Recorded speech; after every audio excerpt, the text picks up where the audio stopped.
ពេញនឹងរដ្ឋបាលថាដូចនេះហើយចុងក្រោយបើមានកិច្ចសន្យាផ្សេងៗទៀតអាចជាការបិទតែម្ដងបាទព្រោះបងឯងទៅជុំវិទ្យាបណ្ដើមចឹងថាដូចទី1គឺថាអប់រំដូចទី2អប់រំផងរបៀបផងហើយដូចទី3មិនមែនអប់រំរបៀបទេបាទគឺបញ្ចប់បាទដូចទី1នៅអប់រំណាដូចទី2ក៏បងឯងអប់រំផងរបៀបផងបាទហើយដូចទី3បាទស្វ័យប្រវត្តិបាទ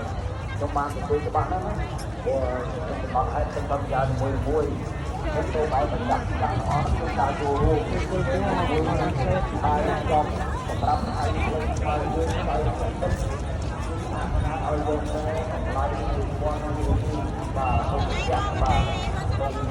បញ្ជាក់ទាំងអស់គឺជាព័ន្ធទៅខាងនេះបាទគោលការណ៍របស់រដ្ឋបាលតែបានអត់បា